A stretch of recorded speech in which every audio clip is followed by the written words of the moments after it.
Good afternoon, everyone, and welcome to Engaging Learners Through Zoom. My name is Rose DiNardo, and I'm the Assistant Director in the e-learning division here at Camden County College. And I will be taking you on a tour of all the functionalities that you can use in Zoom, and we're going to talk about various activities. As I mentioned prior to starting, there are a lot of different activities that I found that you can do to engage your learners. And if you want a copy of the slide deck, you can always send me an email and I'm always happy to share that with you. So let's go ahead and get started. All right, so today's agenda, we're going to talk a little bit about the advantages and disadvantages of video conferencing tools. And we're just going to say video conferencing tools in general. But when we talk about tools for engagement, we're really specifically talking about Zoom. Zoom is the chosen video conference tool for Camden County College. Yes, Canvas, our learning management system, does have the big blue button, which is a third-party tool inside our learning management system, but it has its limitations. And Zoom, there's so much more functionality in Zoom, and that's why we have chosen to provide licensing accounts for all of our faculty. So we'll talk about the various tools, and then we're going to talk about how to minimize Zoom fatigue because it is actually a thing. And then we're going to give you an opportunity to share your thoughts, share, comments about the presentation or, things that you do to engage your learners through video conferencing tools. And then we'll talk about what I call my little odds and ends at the very end. So let's talk about video conferencing tools in general. So when we're trying to transition to a different modality, such as hybrid, hyflex, or online, using a video conference tool is what comes close to replicating that classroom experience. It does allow students and faculty a chance to collaborate on work. You can share files. You can record your live sessions. So if a student cannot attend for whatever reason, you can record it and add it to the learning management system. You can use the video conferencing tool for a variety of things. You can utilize it for one-on-one meetings, test reviews, tutoring, and the possibilities are really endless. And I do like to mention that you can create asynchronous video tutorials as well. That's something that we're not going to discuss because obviously this is about engaging the learners in a synchronous environment. But I do like to point that out because some people don't realize that they could use Zoom and use the functionalities that are available to them to create those tutorials to put into their class. But of course, there are always some disadvantages to technology. And first and foremost is the level of computer knowledge that our students have, especially, students who might be older, coming back to school, not used to using, the computer technology and the different programs. And then on the flip side, we have our younger students who, they can use Facebook and Instagram and Snapchat, but maybe they're not as in-depth at using features on different software. So using Zoom in your class does mean that students are required to have a webcam and they will need a high-speed internet connection. And so that's something to keep in mind that some students, depending on their situation, will have those limitations as well. So the first thing that we're going to talk about is how to do polls in Zoom. And I will say that as we go along, I'm guilty of using Zoom as a lecturing tool. So, the possibilities that were presented, when I had this topic in mind, I had a few ideas, and then the more I researched it and realized, all the different activities I could do, I realized that, I too have been limiting myself in how I engage with my students. So this was a real eye-opener for me as well. So the first thing I want to talk about are polls. So you can use polls for a variety of different things.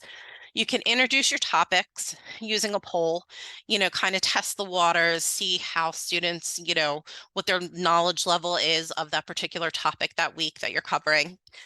You can use them to clarify information, reinforce concepts, and get real-time feedback. And this kind of reminds me of when we had the clickers in the classrooms. I don't know if people remember that, where the teachers could poll the class and the students had to buy the clicker from the bookstore, and then the teacher could get that real-time feedback from the students. Now, the polls you can make anonymous, or you can have it where you can see the participants' information so you know who is responding. You could create them prior to your sessions or during sessions. So most of the time you are going to want to create your polls prior to the session, especially, if you want to be more in depth. The only time I would say doing it during a session might be if you wanted to quickly survey how students are responding to a topic, or if they're understanding a concept. Maybe you want to ask them a question and see how many people get it right to know whether or not they're understanding it. And Zoom will allow you to create up to 25 different polls. So that's something to keep in mind as well. Now, on the right hand of the screen, there's a bunch of suggestions. I usually don't like to put so much wording in my little boxes, but there were so many activities, and some of them were new to me, that I wanted to kind of put like a little bit of information about each of them. Now, I do this for all of my slides, so I'm not going to go over every activity, but we're going to focus on a few. And again, this video and the slide deck will be available to you. So first and foremost, I think people use polling for icebreakers, because icebreakers can create a sense of community. You can ask, different things about the students to kind of get a gauge of who is in the class. A starter poll is what we talked about before, when you're introducing a topic, and you can kind of find out, what their level of knowledge is about that particular topic. Another thing you could do are comprehension polls. Those are ungraded assessments. You can, kind of give the students a little bit of a preview as to what the test might be like, and throw some test questions in there. And then there's also closing polls, and that gives the students an opportunity to reflect on that particular session and to give you feedback on a particular session as well. So how do you create a poll? And again, this is showing you how to create a poll in advance. So you would go into your Zoom account that you have, you would start in your MyCC portal, you would go to your Zoom icon, and you would go to Settings, Meeting tab, and there's two different types of in-meeting settings. There's Basic, which is where most of these settings are, or there's Advanced. Now, Advanced, you should all have access to the advanced settings as well. There's no different level. You should have the same level of access that I have. And you have to enable polling options. So on the right hand of your screen shows you what the different polling options are that you have an opportunity to select or uncheck. And then what happens is you have to schedule your meeting. And when you schedule the meeting, you click on the meeting details, and then that will allow you to create the poll from there. There'll be a create poll button, and then you could go ahead and you can create the poll with however many questions you would like. And then during your Zoom session, the poll button is at the bottom center of your screen. So I want to talk about chats next. And it's funny because when we think of chats, we always think of discussion boards in our learning management system. And that's how we always feel that students should discuss things with each other or with us. And we also think of chatting in a video conferencing tool as the chatting that goes on in the main session when we're live and you can see our video. But there's the chat feature that you use, when we're doing our webinars and you ask us questions or provide comments. And it's actually an overlooked feature when it comes to using Zoom as a teaching tool. It can actually support your learning activities. Yes, it can be a distraction. There can be a lot of side conversations. So you really have to think about how you're going to use the chat feature to help enhance your lesson. Now, if you're doing a particular lesson and you don't want students to have those side conversations, you can limit it to the host only, so they can only ask you questions instead of asking each other questions or commenting to one another. And I will say that sometimes I do that because then I know that they're, if they're having side conversations, they're not paying attention to me. But sometimes that chat feature can be a good time for activities. So a couple activities that you might want to consider are giving students a chance to kind of network with one another and create personal connections. You can actually assign students to work together in pairs, and you can allow them to chat privately with one another, which is a feature that you actually have to turn on, and we'll talk about that in a little bit. You can do quiz chats where the student or the instructor can generate questions and quiz one another. And you can use it as an area to have debates where students have to write out a little debate on whatever side they choose. So those are just a few of the activities that you could do in the chat area.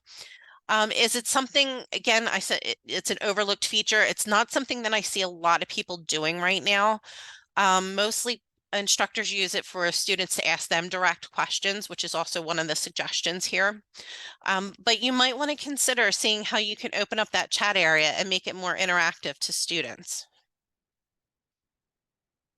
So if you want to enable the chat from your Zoom account, you would go to the in-meeting section again, the basic section, and it says that you have to allow meeting participants to send a visible message to all participants.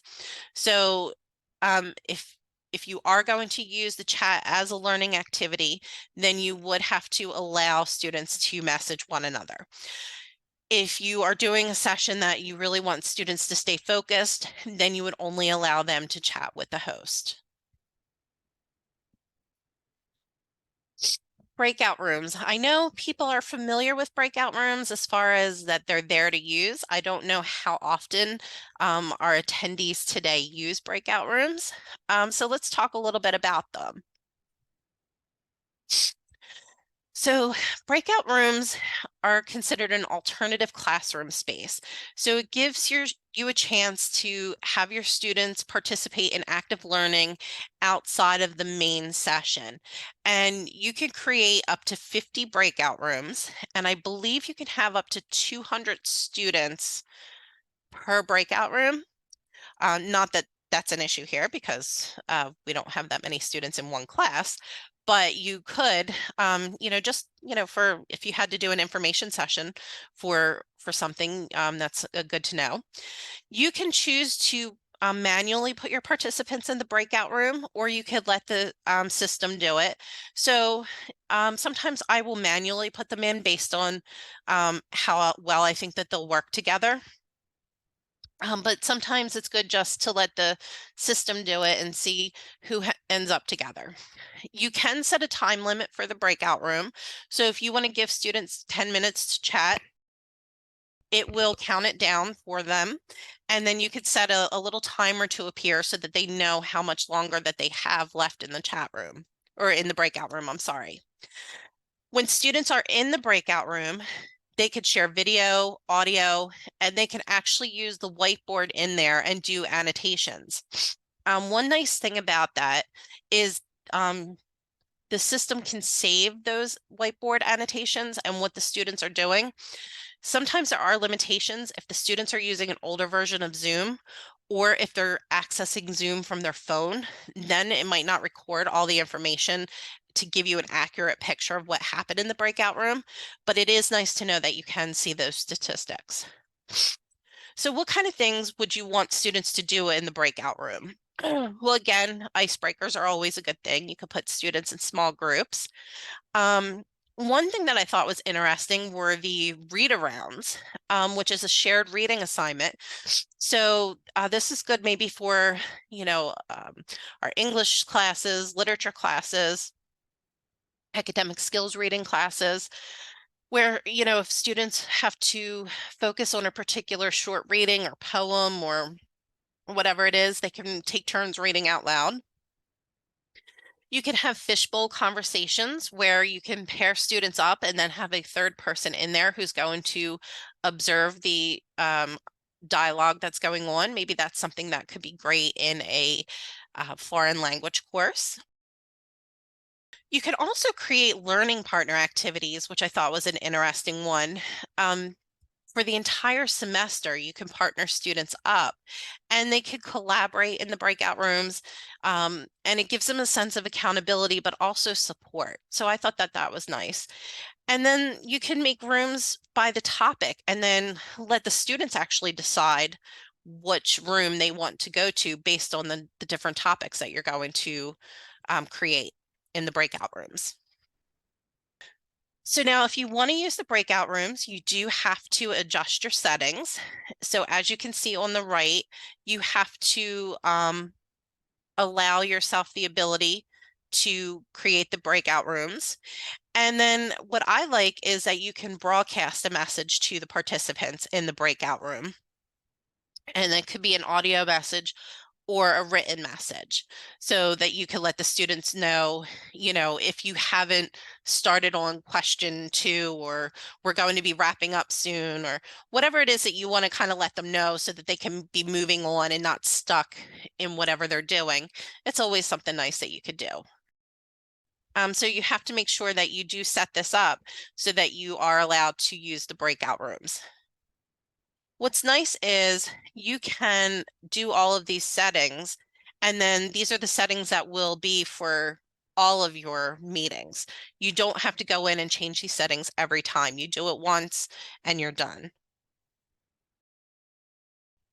The main session room.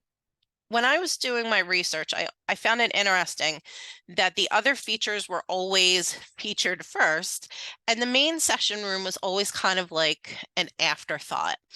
And as I was putting together the presentation, I kind of realized why it was done that way in my research, because most people think of Zoom and they think of the main session room and they think about just lecturing, having the students on, everybody on camera, and just lecturing for the whole time period.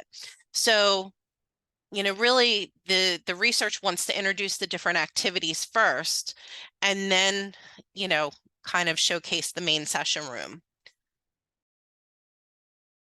So, as I said, the main session room, when you think about it, you think of lecturing, you think of just getting on Zoom and, speaking as you would if you were in front of the classroom, which is natural. The main session room is really the hub for the active learning that goes on in Zoom. And the reason why is because this is where you establish all the other activities before you use the features. So, you're going to be in the main session room and then you're going to explain to the students what's about to happen. You're going to explain to them why you're going into the breakout rooms. It's where you're going to initiate your polls and so on. And it's also a good idea when you're using Zoom in general to establish your video rules in your syllabus. So you're going to want to tell your students that, it is preferred that they have their camera on. And maybe also a good idea to tell them that they should not be driving, because we did have one situation where a student was driving during a Zoom call. But you want to let them know what your expectations are for their attendance in your Zoom classes in your syllabus. So what kind of things can you do in the main session room besides just lecture? So here are some suggestions. One, is have a video guest, invite a guest speaker. That's always a nice thing to do. It's good to have maybe a 1-minute paper session, which is a brief writing session. So, if you are used to giving students time in the classroom to work on an activity, maybe they could start that activity on Zoom. And then that way, if they have questions, they can engage you or they can engage one another. Another thing is the column A, column B activity. That is an opportunity to allow students to choose what the next topic is that you're going to cover, or maybe the next type of task or assignment that they have to do. And the last one that I'm going to talk about is the why, how, and what if. And that's an opportunity for students to, after you've given your lesson, to create questions about the lesson, more in-depth questions than they normally would have in the classroom situation, really, probing questions. So one of the suggestions for security in the main room is to allow a waiting room. This, the good, there's good and bad about that. The waiting room, you have to be attentive to people coming and going. So that is the issue with the waiting room. But it's nice because you can, if there's somebody that you're not sure belongs in there, you don't have to let them into the classroom. You could create a passcode, and then you know that only the students that you gave it to in your class have.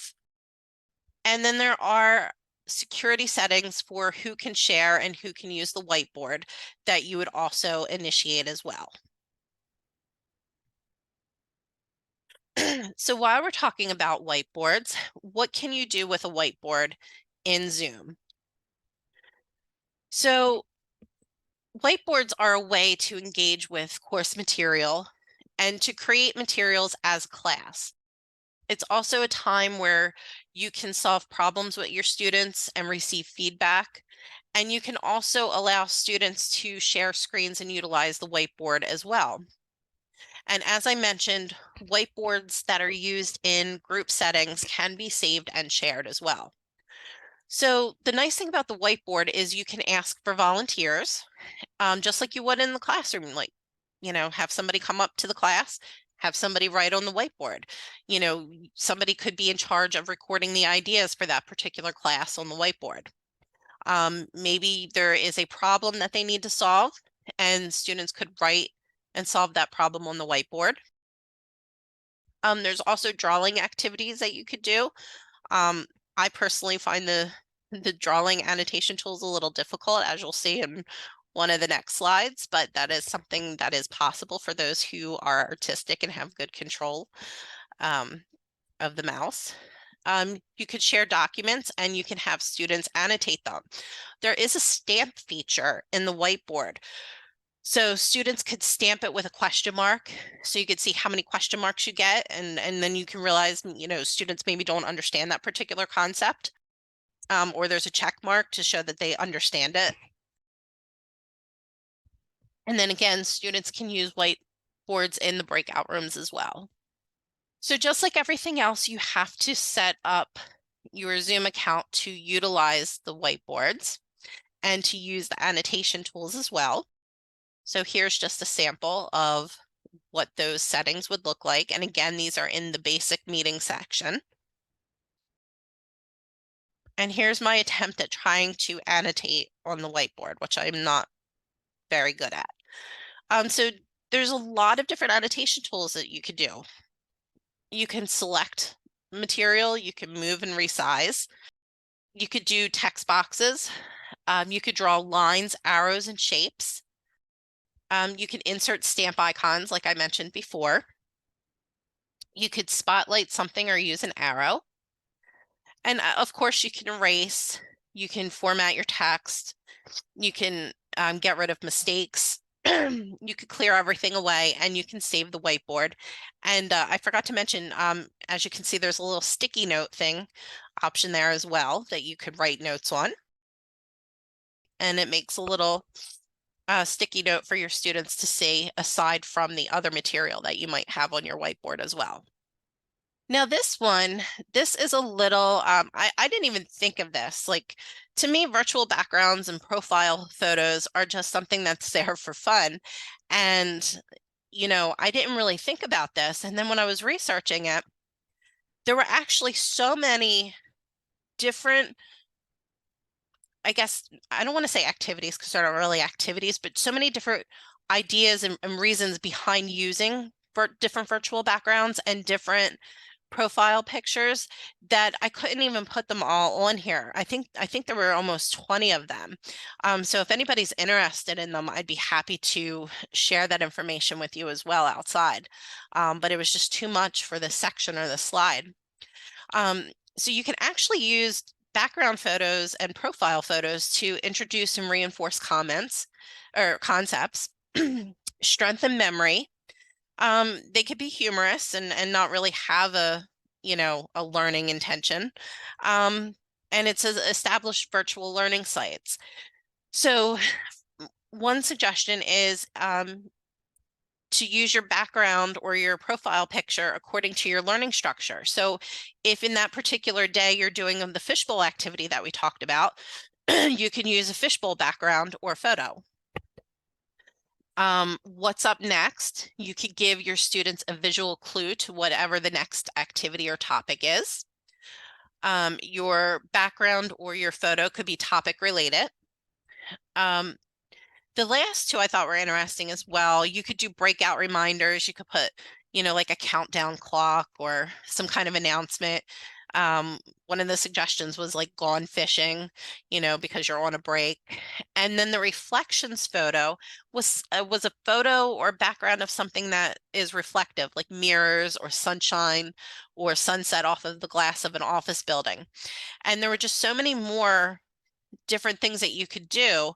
Um, that it was just, I was like, why are people talking about backgrounds and photos? Like, what does that have to do with the learning process? And apparently I myself learned something new as well. So you could do lots of things with your backgrounds and your photos. And of course, like anything else, you have to allow the use of videos as virtual backgrounds so that you or your students can utilize backgrounds. And you can find your backgrounds on the Start Video button, or I should say under the Start Video button. It's located at the bottom left of your screen. There should be an arrow there. And if you click on that, it says virtual backgrounds, and you'll be able to download your backgrounds. Integrating apps. So I don't specifically cover certain apps because there are so many apps out there. There's so many apps that you can use that will enhance your class. You can have, there's apps for scheduling meetings, for sharing content. You could do more extensive polling and quizzes. Um, you know, right on the screen, Kahoot, that's one of them that you can use, and you can within Zoom. And there are no special account settings. You just have to, there is an app button at the bottom of your screen that will pull up all of the apps that you can integrate with your Zoom account. And you really just have to explore. And of course, we always say, don't use technology for the sake of using technology. Choose an app that you feel is going to enhance the quality of your course. But, go and explore. And then my suggestion, since I can't really showcase all of these apps, if you want a one-on-one session and we can work together and figure out how to best integrate and utilize that app in your class, we are more than happy to do that with you. Minimizing Zoom fatigue. So it's a thing. I mean, even though we're back to being on campus, we're still attending meetings and doing Zoom classroom sessions or virtual appointments and things like that. So it is something to acknowledge and think about.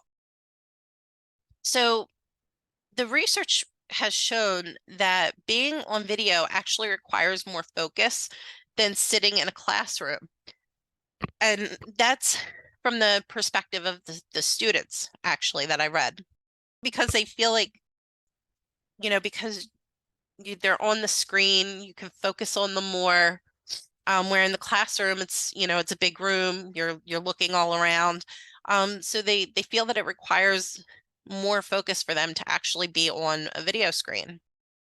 And the stress that it caused them can actually reduce their motivation to participate. Um, and I get that. It's the same thing for us as well, because we're on Zoom for different things as well, and we feel it. Physical performance needed to stay on camera. That means that, you have to sit there, you have to be in one spot, you have to maintain your, presence on the camera, and it can be uncomfortable depending on your workstation. The technology distractions increase cognitive load. So that's because you're on video or audio. We're multitasking also while we're doing our Zoom calls, and that could cause cognitive fatigue. Students have found, and this is this goes both ways. They found it distressing when they don't feel a connection in a Zoom classroom, but they also feel distressed if there's too much of a connection. So it's one of those things where you have to really find, that perfect balance. So maybe they don't feel connected because it's just a lecture situation, and maybe they feel too connected because maybe somebody overutilizes, the features such as the breakout rooms and the polling. So you have to find that balance of what works best for you. So what can you do to combat fatigue, Zoom fatigue? So instead of just straight lecturing, you can use breakout rooms, give the students a chance to engage one another. From an instructor perspective, you could switch to gallery view. That gives you, instead of focusing on just one person who's speaking, you can still see everybody. One thing, and we always suggest this, is to mute everybody when they come into the room. So you're not over, everyone's not overstimulated by the conversations that are going on. And to use the raise your hand feature instead of just, opening up the mic and letting everybody speak freely. As far as physical fatigue, that really comes with adjusting your workstation and trying to find what works best for you. Some of the other suggestions that I thought were interesting were, if you are doing a Zoom session for a lengthy period of time, maybe giving a video off break, where everybody can turn their cameras off for a few minutes and just kind of like take a breath and slouch and, maybe eat their lunch or whatever, depending on what time it is. Maybe give everybody a couple minutes, a break time to stretch. You want to avoid multitasking while you're on the Zoom call, because you don't want to overload yourself with too many things going on. You want to take learning breaks. So again, this is just like the video time off and the stretching. If you are doing a lengthy Zoom call with your students, you might want to give them time to have, a 5-minute breather. They could go use the bathroom, they could go stretch, they could do whatever they need to do. But most importantly is to acknowledge that Zoom fatigue is a thing, and maybe even discuss it with your students and let them know ways that they can work to combat Zoom fatigue as well. All right, so I have talked a lot, and now it's time for you to share. So what I'm going to do is I am going to give you time if you want to share an example of how you engage your learners using video conference tools, or if you want to ask any particular questions. You can use the raise your hand feature, and I could open up your mic, or you could use the chat feature, and I could read the question and answer it that way. So let me look and see who we have here. So while I'm waiting to see if anybody has any questions, I'm going to start going over my odds and ends. So for odds and ends, I always think of the junk drawer. That's why I have that little picture there. Everybody has one in their kitchen probably. So here we go. So our first odds and ends, while you're thinking of your questions or your examples, is what can we do for you in e-learning? So if you're teaching a face-to-face class and you want to use Canvas as a supplemental tool, and you want to learn more and you want to see what features you can incorporate and how you can make that work, we can help you with that. If you want to create a new online or hybrid course for a future semester, we can certainly help you with that. If you have an existing course and you want to enhance it, you want to see if we have any suggestions for you, we can certainly, with your permission, go into your course and take a look and make some suggestions for you. We could do it on our own and, then meet with suggestions, or we can meet together and we could be in the class, the online class at the same time. So that is whatever your preference is. As far as support goes, you have two ways to contact for support. You have Canvas itself, or you have the e-learning division. What's nice about Canvas is they do have the guides, and I will say that they keep those guides very up to date, and they have videos in there, which are very helpful. You could call the support hotline, which is fine, but my preference is the live chat.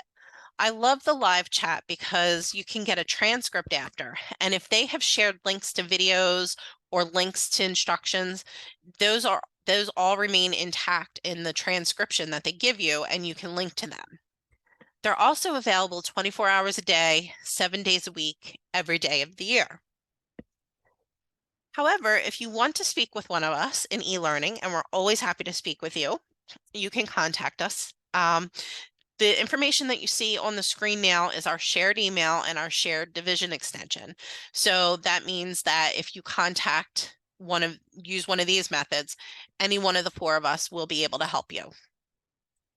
Now, if you wanted to, you could come and speak with one of us directly. You could contact us at our email or phone extension that you see here on the screen. This is our current e-learning division. We have Dr. Patrick Chad, our Associate Dean.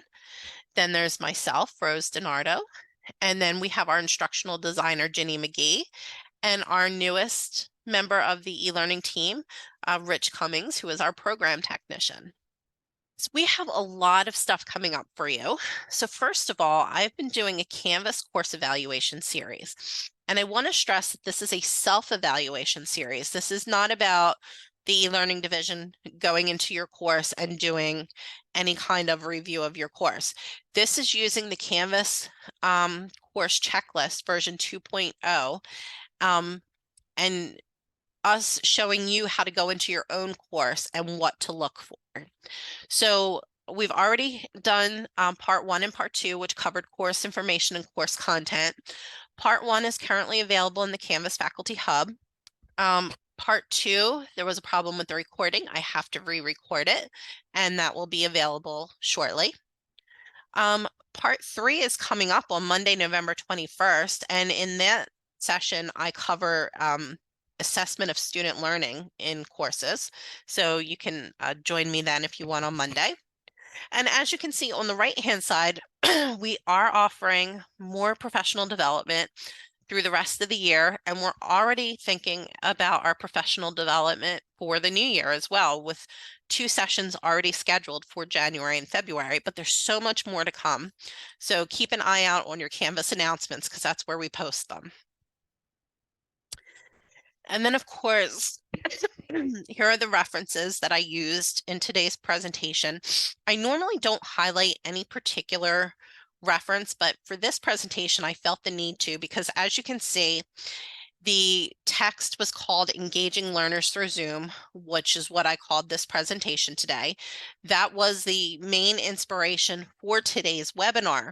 So I wanted to share that with you because it's a very easy read, but it's a very thorough guide with tons of information, everything from how to change your settings, the activities. There's even troubleshooting sections for each of the functionalities that it covers. So it was a really interesting read. And it's, so I wanted to share that with you in case it's something that you wanted to pick up in the future. All right, so let me double check the chat. I don't see any hands raised, and I don't see any questions in the chat. So I'm going to go ahead and say thank you for joining me this afternoon. I really appreciate that you gave me your time. I'm sorry that I was not feeling 100% today, but I still hope that you found it useful. Again, this will be available in the Canvas Faculty Hub, and it will also, again, the slide deck will be available to anybody who would like a copy as well. If after the presentation you all of a sudden have a question for me, please reach out and I will be happy to answer you directly. Okay. Again, thank you and have a wonderful afternoon and enjoy your holiday next week. Thank you.